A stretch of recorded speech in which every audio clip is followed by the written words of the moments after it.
Hello. Hello. सत जी। Hello. Sir Sahib जी, पवन जी बोल रहे हैं? नहीं।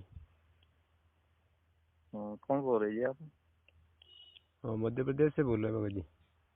अच्छा, मैं पवन दास को फोन किया था। ये पवन दास का दूसरा नंबर है, कोई होगा। आपके पास है नंबर?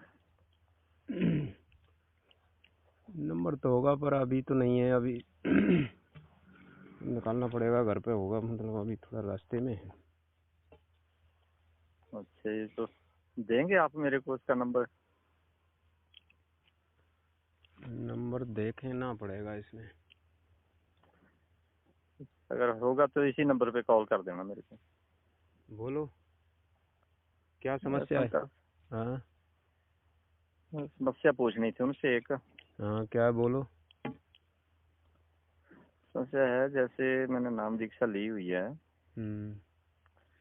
तो नाम दीक्षा तो ली थी मैंने सत्संग को महीना सुनने के बाद ही। हम्म। तो उसमें मेरे को स्वप्न में दर्शन हुए थे। हम्म। तो उसमें एक जन्म में तो जैसे कबीर से भगवान जी का जन्म कमल के फूल पे हुआ, हम्म। तो उनका जन्म कमल के फूल पे दिखाई दिया। हम्म। दूसरा जन्म कहीं और गांव में घूम रहा था, छोटा सा मकान था मेरा। हम्म। उसके बाद जो जन्म हुआ, आगे के दिखाया तो बकरे का था, उसके बाद भैंसे का। हम्म। फिर आवाज आई कि मैं आपको त्रेता से आपके पास हूँ। हम्म।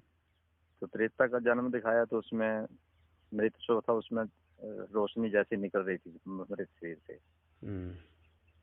तो ये क्या सत्संग सुनने का था कि या मेरे दिल का कोई वहम हो सकता है ऐसा? अब देखो भगत जी, अब परमात्मा किसी आत्मा के अंदर जैसा भी भाव होता है वैसा परमात्मा उसको दिखाते हैं। मेरा भाव तो यही था ना कि अध्यात्म गुरु ढूंढना मैं बचपन से ढूंढ रहा था। अब आपके अंदर जैसा भी भाव होगा कि मतलब ऐसा, मतलब जो परमात्मा का विधान है उसमें कोई आपके अंदर वो होगा कि ऐसा होता है नहीं होता है, तो परमात्मा ने आपको दिखाया कि गधा भी बनोगे, कुत्ता भी बनोगे, जन का मतलब ये जन्म होंगे इस जीव के बिगर भक्ति के। हैं। वो तो मैं आपकी बात मानता हाँ। हूँ ना। तो इस तरह से परमात्मा उस जीव को जब तक नहीं दिखा देते ना तब तक विश्वास नहीं होता। मैं तो इसीलिए अध्यात्म का गुरु ढूंढ रहा था ना, बचपन से ही हाँ। मैं पूछता भी था कहीं, क्योंकि मेरे को अध्यात्म गुरु बताओ, माता पिता को भी पूछता था। हाँ। हाँ। तो वो कहते थे हमारा अध्यात्म गुरु रविदास है। मैं क्या, मैं नहीं मानता इस चीज को। हाँ। हाँ। तो जब मैंने एक तो मेरे को पहले पता ही नहीं था इनका, हम्म। गुरु जी का। हम्म। ये तो पता मेरे को लास्ट ईयर ही लगा। पहले मेरा स्वामी से जुड़ा हुआ था हम्म। 88 से। हम्म। तो मेरे को इनका पता लगा मार्च में। हम्म। मैं से सत्संग लगा सुनने, इनका सत्संग आया, मैं क्या सत्संग सुन लेता हूँ। हम्म। तो इनके सत्संग सुनने में कुछ मेरे को ज्ञान का भी पता चला थोड़ा बहुत। हम्म। 10-12 दिन फिर मैं महीना भर सुनता रहा। हम्म। तो उसी दौरान मेरे को ये सपना आया। हम्म। जब मैं सत्संग सुनता था तो मैं यही विनती करता था कि मालिक मेरे को भी नाम दान दे दो और हम्म। मेरी जिंदगी बख्श दो, उद्धार करना है मेरा। हम्म। तो उसके बाद ये स्वप्न आया। अच्छा, तो अभी और आपने एक नामदान नहीं लिया? ने ले लिया नाम दान तो मैंने। कब लिया था? मेरे को तो 1.5 साल हो गया जी। 1.5 साल पहले ही ले लिया ना? हाँ जी, हाँ जी। चलो, तो अब नामदान तो चलो ले लिया, लेकिन कुछ सच्चाई का पता है आपको थोड़ी बहुत? बिल्कुल जी, सच्चाई का पूरा पता है मेरे अब मैनेजमेंट के साथ रह रहे हो कि आप उससे थोड़ा दूर हट गए हो? को। नहीं, मैं मैनेजमेंट के साथ ही हूँ, लेकिन मैं जहाँ रहता हूँ हम्म। वहाँ से नाम दान केंद्र भी बहुत दूर है। नहीं, बात तो उनसे होती रहती है मेरी। दूर है, लेकिन अब उनकी उनकी बातों का, आदेशों का पालन करोगे तो फिर परमात्मा का तो कोई ऐसा आदेश नहीं है ना, ये जो कर रहे हैं। बात ये है। नहीं, आदेशों का पालन तो मैं कर रहा हूँ। अब उनके आदेशों का पालन करोगे फिर दोनों तरफ हो जाओगे फिर, क्योंकि उसमें फिर नहीं निर्णय करना पड़ेगा कि सत्य क्या है कि झूठ क्या है। नहीं, जैसे गुरु जी से ही नामदान लिया हुआ है ना मैंने, हाँ। तो गुरुजी ने जो आदेश बताए हैं वही आदेशों का पालन कर रहा हूँ। ठीक है, नामदान ले लिया आपने, नामदान ले लिया नाम, लेकिन वैसे तो इनको गुरुजी का आदेश नहीं है नाम देने का, ये अधिकारी नहीं है, ये सब अपनी मनमर्जी से कर रहे हैं भगत जी। इस बात को आपको सच्चाई को पता है? नहीं जी, इतना गहराई में तो मेरे को नहीं है जी पता, जो कानून नियम बताए हैं ना। ठीक है, नियम बताए हैं, लेकिन जब नामदान उपदेश जो है ना, वो हाँ जी। मतलब सतगुरु के अलावा कोई भी अधिकारी नहीं है। और इन्होंने जो अच्छा। नामदान खोल दिए हैं, जो ये भी दुकानें खोलने का आदेश नहीं है गुरुजी का। क्योंकि गुरुजी हमें, आपने तो चलो अभी नाम लिया है, गुरुजी ने 2014 तक जो सत्संग किए हैं उसमें गुरुजी ने कभी अपने सत्संगों में जिक्र नहीं किया। और पहले एक ही आश्रम था बरवाला में, तो गुरुजी ने ये कहा है अपने सत्संगों में, उसका आज भी आप सत्संग सुन सकते हो उस वीडियो के, इस पृथ्वी पर, इस ब्रह्मांड में इस नामदान देने का, तीनों मंत्रों का कोई भी अधिकारी नहीं है। हाँ जी। कोई भी अधिकारी नहीं है। तो बताओ, अब ये नामदान दे रहे हैं इन्होंने, मतलब दुकानें खोल दी, गुरुजी ने कोई आदेश नहीं दिया इनको, तो ये मतलब फर्जी मतलब साबित हो रहे हैं। अच्छा जी। हाँ, तो अब इसके बाद अब यही चाह रहा है कि अब चलो आपने नामदान जो ले लिया है, नाम अपना नाम की भक्ति करो, ठीक है, नाम परमात्मा का है, लेकिन इनको देने का अधिकारी नहीं है। ये बात ये है। जो यहाँ से 25-30 किलोमीटर दूर नामदान केंद्र है, हाँ, वो बोलते हैं कि मेरे को आदेश हुआ था नामदान केंद्र खोलने का। ये झूठ बोलते हैं ये। अगर तो देखो भगत जी, जैसे आप हमसे कोई बात कहो, कोई आदेश कहो किसी बात के भी, तो हम जब तक उसका प्रमाण नहीं देख लेंगे तब तक आप साबित कर लोगे, मान लोगे किसी की बात? नहीं, वो तो नहीं मैं मानता इस चीज को ना। ये भक्ति मार्ग है भगत जी। जब तक हम अपने गुरुजी का आदेश साक्षात रूप में नहीं मान लेंगे, तब तक भगत के लिए गुरुजी का आदेश नहीं मानना, ये भक्ति मार्ग है भगत जी, अध्यात्म मार्ग है ये। हाँ जी, हाँ जी। हाँ, तो इसमें अगर ये यूँ कहते हैं कि गुरुजी ने हमें आदेश दिया है, तो इनसे आप ये कहो कि हमें गुरुजी का वीडियो दिखाओ। हम भी कह रहे हैं इनसे कि गुरुजी का वीडियो ले आके बना दो, बता दो 2-4 मिनट का, कि नामदान खोलने का आदेश हमने इन फलाने को दे दिया है, आप इनसे नामदान लो, ठीक है। लेकिन अब इन्होंने एक ऑडियो निकाली, ऑडियो भगत जी, तो देखो भगत जी, ऑडियो का तो कोई भी आजकल विश्वास नहीं करता। एक ऑडियो की आवाज तो कोई भी प्रधानमंत्री की आवाज निकाल देता है, कई आवाजों में कोई है। और वो, हाँ, तो ऑडियो को आज की उसमें कोई भी सही नहीं मानेगा कि ये आवाज फलाने आदमी की है, किसी की है, जिसकी है वो। ऑडियो में तो कोई भी आवाज निकाल देता, आप भी इस बात को जानते हो। एक कोर्ट के अंदर भी एक जज नहीं ऑडियो को मानता, वो भी मतलब वीडियो मानेगा या साक्षात मानेगा, ठीक है, वो मान्य नहीं होगी वहाँ पे। तो हम गुरुजी का आदेश कैसे मान लेंगे कि ऑडियो के माध्यम से गुरुजी कह रहे हैं, गुरुजी की आवाज में जो कह रहे हैं, ऑडियो मान्य नहीं होगी। ऑडियो ने उनका गुरुजी का वीडियो ही है। हैं? गुरुजी का जो नामदान दिया था ना उन्होंने। नहीं भगत जी, वो तो ठीक है, गुरुजी ने जो सीडी बनाई है ना, जिस सीडी से जो नाम दिया है, हाँ जी, हाँ जी, तो वो सीडी तो गुरुजी ने 2005 में बना दी थी, लेकिन उस सीडी से नामदान देने का आदेश नहीं दिया किसी को। गुरुजी ने ये कहा है कि ये सीडी से नामदान इस दास के जाने के बाद व्यवस्था करी जाएगी। जब गुरुजी इस दुनिया से ये शरीर छोड़कर जाएंगे, उन्होंने ऐसा कहा है सत्संग में, तब इस सीडी से नामदान देने की व्यवस्था करी जाएगी, ये कहिए गुरुजी ने। लेकिन ये नहीं कहा है कि अभी सीडी से नामदान दिया जा रहा है 2014 तक। तो भगत जी अब मैं क्या करूँगा?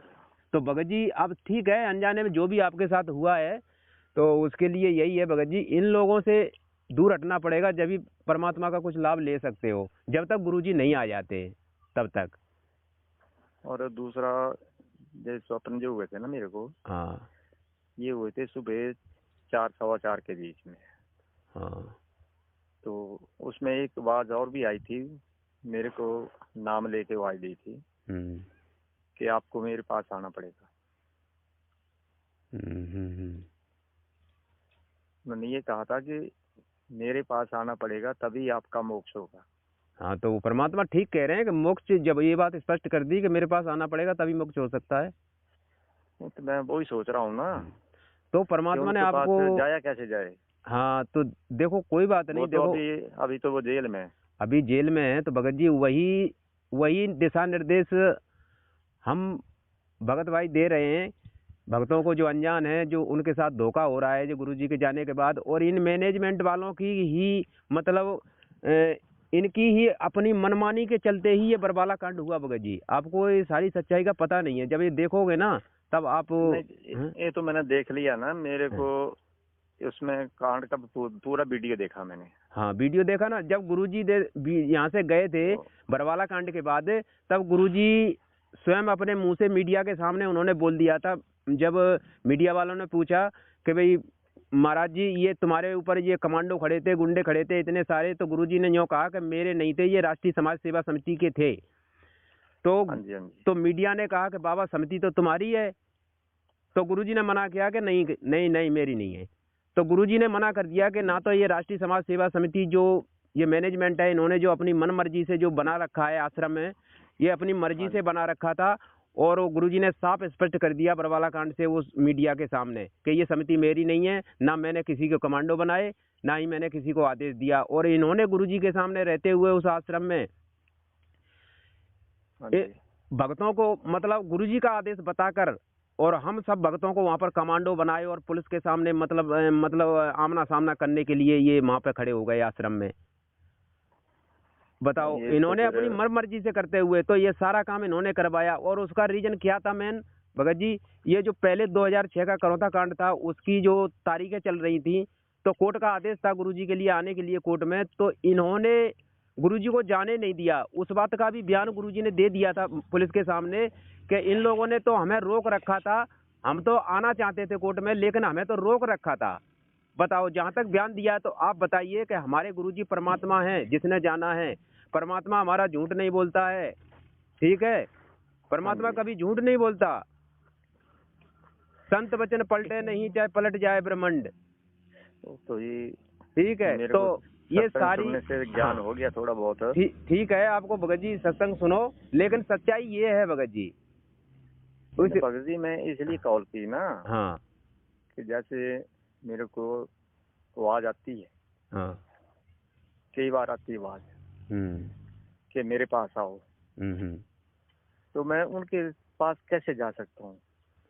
दुविधा तो मेरे को ये है। हाँ, तो उनके पास जाने की जरूरत नहीं है आपको, आपने अनजाने में नाम ले लिया है, कोई बात नहीं। अब आप घर बैठ के भक्ति करो, ना ही इनको कोई दान धर्म देना है ना ही कुछ देना है, और नियम मर्यादा का ध्यान रखो जब तक गुरुजी नहीं आ जाते हैं तब तक।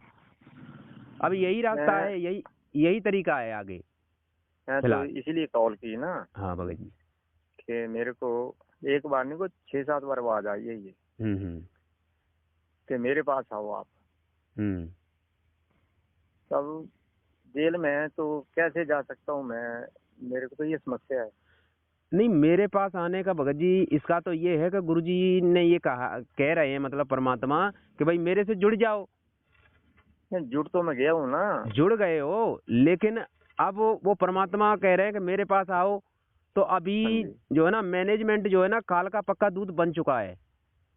ये अपनी मन मर्जियां कर रहे हैं, जो गुरुजी के मतलब दिशा निर्देशों के विरुद्ध भगत समाज को दिशा निर्देश दे रहे हैं, इनके कर्म खराब करवा रहे हैं। ये देखो, ये 2014 के बाद इन्होंने गुरुजी ने कभी सत्संग में नहीं कहा, ना तो राजनीति से हमें दूर रखा भक्तों को क्या शिक्षा हमारे गुरुजी क्या देते हैं? अरे भगत बनो, संसारिक रीति रिवाजों से दूर रहो। गुरुजी ने राजनीति से दूर रहने के लिए कहा, इन्होंने गुरुजी का आदेश बताकर और राजनीति करवाई इन्होंने।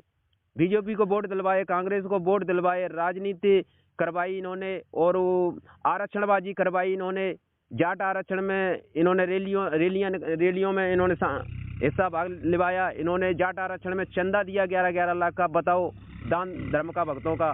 तो ये बताओ कितने मतलब शास्त्र विरुद्ध मतलब ये क्रियाएं कर रहे हैं, भक्तों से करवा रहे हैं। ये फिर तो ये अपना कर्म बिगाड़ रहे हैं। कर्म भक्तों के बिगाड़ रहे हैं, अपने बिगाड़ रहे हैं। तो इसीलिए इनसे मतलब हटना पड़ेगा भगत जी। आप गुरुजी के केवल सत्संग सुनो, उनके दिशा निर्देशों पर रह के अपना घर बैठ के भक्ति करो। आज के समय में यही है, जब तक गुरुजी नहीं आ जाते। अब देखो आगे जो भी परमात्मा करेंगे, अब वो उनका काम है फिर आने के बाद।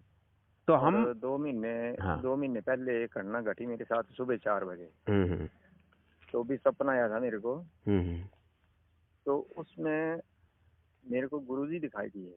हम्म वो मेरे को कहीं दूर लेके जा रहे थे एक आध जगह पे। हम्म तो वहां उन्होंने मेरे को ऐसी जगह खड़ा कर दिया हम्म जिसके नीचे बहुत गहरी खाई थी। हम्म तो उन्होंने मेरे को ये बताया कि तेरे को इतना पता नहीं है, हम्म इस दरिया का जो पानी है हम्म 3-4 लेयर बताई उन्होंने। जैसे कचरे की लेयरें बनती हैं, पानी ऊपर जाता है तो उसके बाद उतरता है, फिर लेयरें बन जाती हैं। हम्म बोलते ये जितनी लेयरें बनी हुई हैं, हम्म जब तक ऊपरी लेयर पे पानी आ जाएगा हम्म तो दुनिया खत्म हो जाएगी। हम्म आपको यहीं रहना होगा हम्म जब तक मेरा आदेश दूसरा न होगा। हम्म अब ये पता नहीं वो क्या बताया मेरे को उस जगह पे कि यहीं रहना होगा। अब देखो ये भगत जी, ये परमात्मा के संकेत हैं आपके लिए। परमात्मा इतना आपको दिशा निर्देश दे रहे हैं, तो आपको मतलब ये जचा रहे हैं कि आपको विश्वास हो जाना चाहिए कि सतगुरु रामपाल जी महाराज वो कबीर साहब हैं, पूर्ण परमात्मा हैं। नहीं, मैं तो इनको यही मानता हूँ कि पूर्ण परमात्मा भगवान है ये। हाँ बिल्कुल, ये मतलब अपने अंदर से बिल्कुल कोई ऐसा वो नहीं रहना चाहिए, बिल्कुल भी। तो मेरे को नहीं है ऐसा किसी के कहने पे चलूँ या हाँ ऐसी कोई बात है। मैं इनको, मेरे को पता लग गया जो जन्म बताए इन्होंने, हाँ उन जन्मों से मेरे को तो एक एहसास हुआ हम्म कि जो कमल के फूल पे भगवान जी जब प्रकट हुए थे हम्म तब तो एक ही ऋषि थे वहां पे। हम्म तो कहीं मेरा वो जन्म तो नहीं दिखाया होगा कि मैंने उस जन्म में इनकी बात नहीं मानी हो, हम्म उसकी सजा मिल रही हो मेरे को। हम्म ऐसा भी तो हो सकता है कि मैंने उस जन्म में उनकी बात ना मानी हो, उनकी शरण में गया भी हो फिर भी बात ना मानी हो। तो वो इसलिए दिखा रहे हैं भगत जी, आप गए शरण में रहे होगे, लेकिन आपको ये दिखा रहे हैं शरण में रहे होगे फिर भी आपको देखो ये जन्म मिले आपको, कि पहले हाँ आप जी। ये बने, पहले आप गधा बने, कुत्ता बने, सुअर बने, ये सारे आपको दिखा रहे हैं परमात्मा का। देखो ये आप बने, देख लो। और आगे हाँ भी जी। आगे ध्यान रखो, अगर ये भक्ति नहीं करी तो फिर हाँ ऐसा जी। ही यही फिर होगा जो आपको दिखा रहे हैं। नहीं, उस चीज को तो मैं मानता हूँ कि हाँ अगर नहीं भक्ति करेंगे, उद्धार नहीं करेंगे अपनी जिंदगी का, बिल्कुल हमारे जीवन ही इसलिए हुआ है कि जन्म मरण से मुक्ति मिले। बिल्कुल, तो वही फिर तैयार है पहले तो जैसा। तो अब उसके बाद 3-4 बार ये भी आवाज आई कि मेरे पास आ जाओ, हम्म मेरे पास पहुंच जाओ एक बार। हाँ, तो बस परमात्मा कह रहे हैं कि एक बार पहुंच जाओ तुम्हें सारे सुख हो जाएंगे वहां। तो फिर अब मैं, ऐसे है कि उन्होंने जो आश्रम बताया ना मेरे को, हम्म बोलते आश्रम में आना पड़ेगा एक बार आपको। अब मेरे को ये समझ नहीं कि आश्रम कहाँ है कहाँ नहीं है, जाना भी कैसे। अब वीडियो आ रहे हैं कि आश्रम वाले अपनी मनमानी कर रहे हैं। तो मतलब आपको कहा था कि आपको किस रूप में मतलब दिखाई दे रहे थे? गुरु जी की शक्ल में दिखाई दिए थे मेरे को, सफेद कपड़े पहने हुए थे, अच्छा आधे बाल काले थे आधे सफेद थे। अच्छा। हाँ जी। तो उस वक्त जो आवाज दी तो उस वक्त तो गुरु जी अपने सिंहासन पे बैठे हुए थे। तो देखो भगत जी, अब आधे काले बाल थे आधे सफेद थे उसमें, अब क्या कह सकते हैं। छोटे बाल थे उनके, बड़े नहीं थे। हम्म जैसे फोटो में दिखाए गए है ना, हम्म ऐसे ऐसे बाल थे। पर मेरे को समझ नहीं गई कि कौन है ये। अच्छा। फिर मैं एकदम जाग गया और सोचने लगा कि पता नहीं कौन थे ये। हम्म तो मैंने इसलिए फोन ढूंढ रहा था, मेरे को परसों नंबर मिले ये वीडियो पे, पवन दास जी बोल रहे थे तब। हम्म मैं क्या फोन कर लेता हूँ उनसे, समाधान पूछ लेता हूँ। उनसे कहा कि क्या है ये। भाई भगत जी, आश्रम में तो गुरुजी का कोई ऐसा आदेश नहीं है ना, तो आश्रम खोलने का, इसलिए सब ये फर्जी वो हो रहे हैं। अगर आश्रम के लिए अगर बोल रहे हैं तो गुरुजी के रूप में काल वो, अगर ये आप बता रहे हैं आधे काले आधे सफेद जो बाल दिखाई दे रहे हैं, तो इसमें छोटे काल भी छोटे छल कर बाल थे। सकता है। काल भी करता है चल तो। हाँ, लेकिन आश्रम में बुलाने के लिए ये मतलब दिशा निर्देश गुरुजी के नहीं हो रहे हैं, क्योंकि ये ज्ञान से मालूम पड़ता है। क्योंकि अभी मैं भी यही गुरुजी सोच रहा हूँ आश्रम में ना। है नहीं, अभी गुरुजी आश्रम में है नहीं, तो गुरुजी आश्रम में क्यों बुलाएंगे? मैं उसी चीज को सोच रहा हूँ ना, काफी दिनों से सोच रहा हूँ इस चीज को। यदि गुरुजी हमारे सामने होते, आज आश्रम में होते बाहर, तो गुरुजी बिल्कुल तब कहते तो हैं कि मैंने भाई आ आश्रम जाना में, था। बिल्कुल आश्रम तब का तो नाम लेते, तो वो बात सही थी। तब तो मैंने आ जाना था। नहीं पता होता तब किसी से पटा से पूछ लेते। मगर मैं इस चीज का संकट मैं कर रहा हूँ कि मेरे को ये सपना है, किस वजह से आ रही है, आवाज आ रही है और आती भी सुबह 4 बजे है। कोई बात नहीं, आने दो, परमात्मा में ध्यान लगाओ। 4 साढ़े 4 बजे आती है आवाज मेरे को। मतलब डेली आती है? नहीं, महीने में एक आध बार। हाँ, डेली नहीं आती, महीने में एक बार आती है। चलो भगत जी, परमात्मा से ध्यान लगाओ, परमात्मा का जो भजन मिल गया वो करो, नियम मर्यादा में रहो, पर इस सच्चाई से थोड़ा समझ के और इनसे थोड़ा दूर हटना पड़ेगा जब तक गुरुजी नहीं आते तब तक। ना मैं तो हट जाऊँ भगत जी, अब जैसे सत्संग सुन रहा हूँ ना। हाँ, घर पे सत्संग सुनो गुरुजी के, और अपना नियम मर्यादा निभाओ, और जो भी अपना जो आपको जो बताए होंगे, ज्योति वगैरह जलाओ अपना, और 3 टाइम की आरती करो, और अपना घर बैठ के भक्ति करो, जो भी आपको नाम मिला है। अच्छा भगत जी, ये जो सतनाम का स्मरण है, इसको 2-3 घंटे तक कर सकते हैं चलते फिरते भी? वो तो कभी करो, 3-3 घंटे या 4-4 घंटे जैसे बैठा या चला कर सकता हूँ मैं। भाई परमात्मा ने क्या कहा है कि परमात्मा ने कोई समय नहीं दिया है, कि कहते हैं कि श्वास श्वास में नाम जपो, व्यर्था सांस मत खो, ना जाने सांस का आवन हो कहना होए। हाँ जी। मतलब तो परमात्मा ने तो एक भी श्वास मतलब खाली के लिए नहीं कहा है। मैं इसलिए पूछा ना आपको, कर सकते हैं ना, दिन में पूरा दिन भी कर सकते हैं चलते फिरते। वो तो अपने ऊपर है भाई, अपन को जितना टाइम मिलता है, परमात्मा भी जानते हैं कि यहाँ पर जीव काल ने कितना फंसा रखा है, इसको कितना टाइम मिल पाता है, हैं? तो चलते फिरते के लिए ही तो नाम बताया है कि नाम उठत नाम बैठत नाम सोबत जागवे, नाम खाते नाम पीते नाम से ती लागवे। तो परमात्मा ने बैठ के नहीं बताई, ये भक्ति बैठे की नहीं है। चलते फिरते खाते पीते सोते उठते बैठते, मतलब परमात्मा का ये नाम जपना है। ऐसे ना भक्ति, अब तो मैं फ्री हो गया हूँ वैसे। अब जिंदगी का पता नहीं कितनी है, जिंदगी कितनी नहीं है। बाकी बैठे हो, आपके पास टाइम है तो आप बैठे बैठे करो, लेकिन वो ऐसा कोई जरूरी उसमें ये नहीं है कि कोई बैठने का समय नहीं है तो वो बैठ के ही करेगा, नहीं। वो अपना जाओ चलते फिरते काम करते अपना स्मरण करते रहो भगवान का। नहीं, मेरे पास तो बहुत टाइम है बैठने को भी, चलने फिरने का भी। हम वो किसी प्रकार कर सकते हो आप। तो मैं, और दूसरी बात ये है कि 2018 में 17 में रिटायर हुआ था मैं सर्विस से। अगर उससे पहले पता था तो मैंने खुद आ जाना था वहाँ पे। लेकिन उसके बाद जब रिटायर हुआ तो 2 महीने बाद मेरे को पहले तो सांप ने काट लिया। उसके 2 महीने बाद डॉक्टर ने टीबी शो की। जब टीबी की दवाई दी तो टीबी की दवाई वो सूट नहीं की। दोबारा फिर चेक किया तो उसमें स्नेक पॉइजन ही आया। तो डॉक्टर ने कहा कि अब जो दवाई 3 महीने खानी थी वो 1 साल खानी पड़ेगी। चलो वो भी खा ली मैंने। तो अभी उसके पश्चात जो मेरी फैमिली है वो मेरे से बात भी नहीं करते हैं, ना खाना बना के देते हैं, ना कपड़े साफ करते हैं। तो क्या करें उसके लिए? भाई भगत जी, ये भक्ति जो करेगा ना जो भगत घर में, तो उसके ये काल जो है ना घर के ही जीवों को वो दुश्मन बना देता है, विरोधी बना देता है। इस काल को ये भक्ति अच्छी नहीं लगती कि कोई भक्ति करे हमारी, तो घर में ही विरोध करवा देता है। वो आपसे नफरत करेंगे, या मान लो कोई भी आपकी जो भी है नहीं करेंगे वो। तो इस तरह से कोई बात नहीं भगत जी, आप जो है अपना भक्ति करो, और जो भी अपना प्यार प्रेम से अपना रह के उनसे भी वो ज्यादा वो नहीं करना कुछ भी, घर के कोई भी हो। मैं बोलता नहीं कुछ भी, फिर वो लड़ते रहते बस मेरे से। नहीं, अपने आप कहते रहने दो, कोई बात नहीं। अपने प्रेम से एक आध बात कहनी है तो कह दो, और उनको अपने आप कहते रहने दो। ये भगत की ये परीक्षा होती है परमात्मा। अगर अपन भी उनसे ऐसे ही बात विवाद करेंगे तो फिर वो अपने लिए फिर वो ठीक नहीं है। नहीं, मैं तो लड़ता ही नहीं किसी से। हाँ, मेरे को तो चाहे गालियां देते रहो। हाँ, तो ठीक है भगत जी। और भगतों के फोन आ रहे हैं किसी के?